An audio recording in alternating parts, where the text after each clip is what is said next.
안녕하세요. 김상kam입니다. 오늘은 조금 우울할 수도 있는 이야기를 해보려고 하는데요. 제가 20여 년 동안 정신과에서 약물 치료를 했다고 먼저 영상에서 말씀을 드렸었어요. 20년 동안 치료를 받았는데 왜 완치가 되지 않았는지 이런 얘기들을 통해서 지금 약물 치료에 대해 고민하고 계시는 분들이나 약물 치료에 대한 궁금한 점이 있으신 분들에게 도움이 됐으면 하는 마음에서 이 이야기를 한번 해보려고 합니다. 먼저 약물 치료를 시작한 계기부터 말씀을 드릴게요. 저는 20대 초반부터 우울증, 불안장애, 공황장애로 정신과를 다니면서 약물 치료를 받아왔는데요. 진단을 그때 받은 것뿐이지 우울증이나 불안장애가 초등학교 때부터 있었던 것 같아요. 어려서부터 불안한 상황에서 배가 아프고 늘 의기소침하고 매사에 자신감도 없고 사람들이랑 어울리는 걸 피하고 그랬거든요. 그런데 20대가 돼서야 진단을 받게 된 이유는 두 가지예요. 바로 거식증과 공황 발작입니다. 저는 다이어트에 대한 강박은 없었기 때문에 그것 때문에 거식증이 생긴 건 아니었고요. 건강 염려증이 굉장히 심했어요. 그래서 음식을 잘못 먹으면 내가 아프지 않을까? 이런 생각들 때문에 음식을 먹는 것이 두려워져서 거식증이 생기게 됐어요. 그리고 그로 인한 공황 발작이 생기니까 저의 멘탈과 일상에 큰 타격이 되었죠. 거식증으로 인해서 몸무게는 30kg 후반대까지 떨어졌고요. 공황 발작으로 집 밖에 가게에도 나가지 못할 정도로 공포심이 커졌어요. 그런데 이런 상황에서 바로 병원에 가지 못했던 이유는 저희 아빠의 반대 때문이었어요.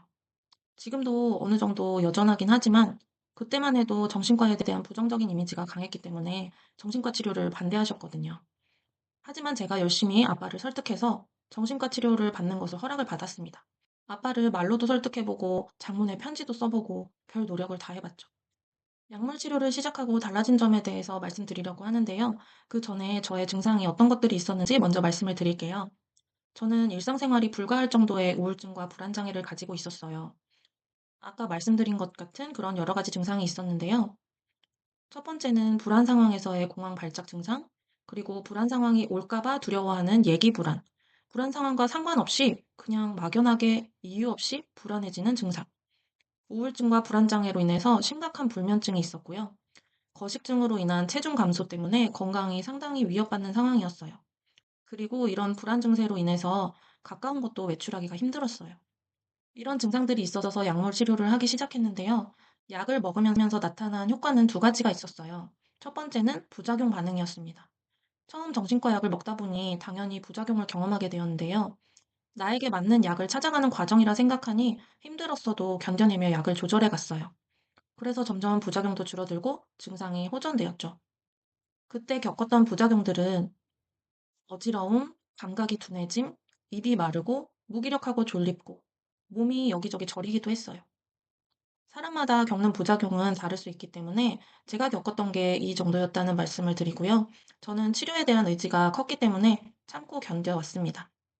부작용에 이어서 나타난 효과는 바로 맞는 약을 찾기 시작하면서부터인데요. 저에게 맞는 약을 복용하고 나니 증상이 조금씩 호전되기 시작했어요. 특히 거식증 부분이 눈에 띄게 나아졌는데요. 그 전에는 밥 한 숟가락도 넘기기가 힘들었는데 점점 여러 숟가락에서 밥 반 공기로 늘어나고 그랬습니다. 하지만 우울증이나 불안 증상, 공황장애가 한 번에 다 잡히지는 않았어요. 늘 불안했고 가방 속에 정신과에서 준 비상약과 온갖 상비약들, 소화제나 두통약 같은 것들, 이런 것들을 가지고 다녀야 마음이 편안했습니다. 그렇게 몇 년이 훅 지나갔는데도 저는 완치랑은 거리가 멀어 보였어요. 왜 완치가 어려웠는지에 대한 사실들은 하나가 아니라 사실 몇 가지가 있었는데요. 앞서 말씀드린 대로 저는 증상이 있었을 때 바로 병원에 가지 못했어요. 아빠의 반대 때문이었죠. 심각한 증상의 상황을 꽤 방치해 두어야 했고, 그건 아직도 아쉬운 점으로 생각하고 있어요. 그때 바로 치료를 받았으면 어땠을까? 그런 생각이 많이 후회가 되기도 합니다. 다른 질병이나 상처들도 마찬가지겠지만, 우울증, 불안장애, 공황장애도 초기에 적극적인 치료를 해야 완치가 가능하다고 하더라고요. 물론 완치를 하더라도 재발의 가능성이 있고 평생 관리해야 한다는 점도 있습니다. 적극적인 초반 치료 실패에 이어서 또 다른 사실은 바로 제가 상담에 지나치게 의존했다는 점입니다. 저는 20여 년 가까이 되기까지 정말 많은 병원을 다녔어요. 주로 제가 살던 곳에 따라 병원을 옮겨 다녔던 이유가 가장 큰데요.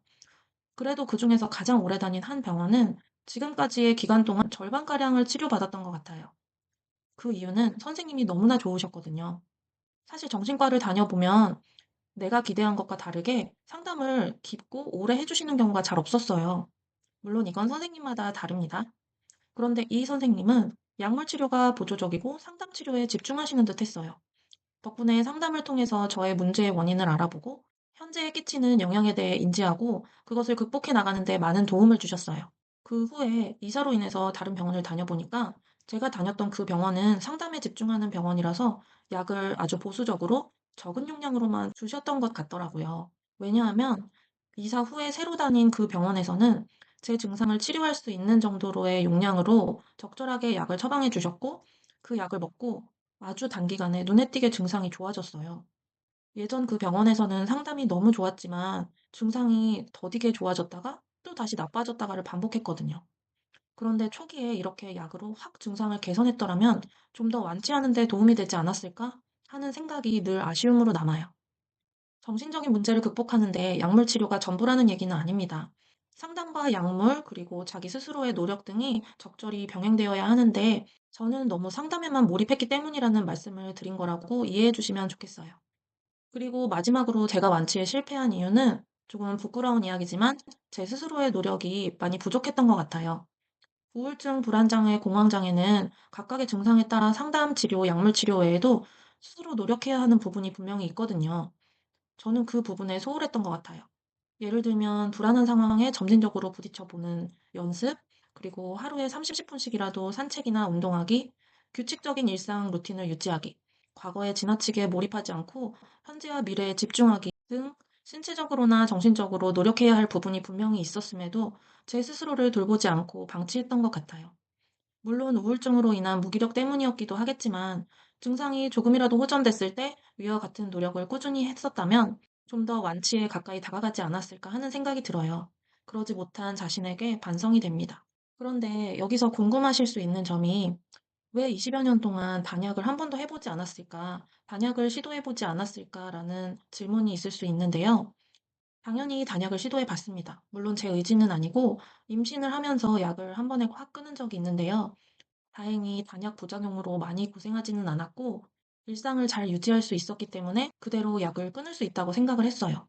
그런데 출산 후에 아이를 키우면서 육아 우울증이 심해지다 보니까 결국은 약을 다시 먹게 됐습니다. 아이에게 저의 상태로 인해서 피해를 주고 싶지 않았거든요. 지금까지 제 얘기, 제 경험을 말씀을 드렸는데요. 약물 치료를 고민하고 계시는 분들께 꼭 드리고 싶은 말씀이 있어요. 주변에서 정신과 치료를 고민하는 지인들을 만나면 제가 항상 이야기하는 게 있어요. 일상생활을 유지하기가 힘들면 꼭 치료를 받아라. 이렇게요. 제가 그랬던 것처럼 아예 외출이 불가능하고 식사를 거의 하지 못하고 잠도 거의 못 자고 이런 수준의 일상은 건강과 생명에 위협이 될 정도거든요. 빠른 치료적인 개입이 필요한 상황에서는 꼭 전문가의 상담을 통해서 치료를 하시는 게 좋을 거라고 생각해요. 그래야 저처럼 이렇게 만성이 되지 않을 테니까요. 그런데 약물 치료를 시작했을 때 저처럼 단약을 못하고 만성이 되어서 오랫동안 약을 먹으면 어떡하나 하는 걱정이 있으실 수 있어요. 감기를 예로 한번 들어볼까요? 우울증을 감기에 많이 비유하잖아요. 어떤 감기는 병원에 가서 약을 먹지 않아도 때가 되면 저절로 낫기도 해요. 일시적인 우울감이나 불안감도 마찬가지더라고요.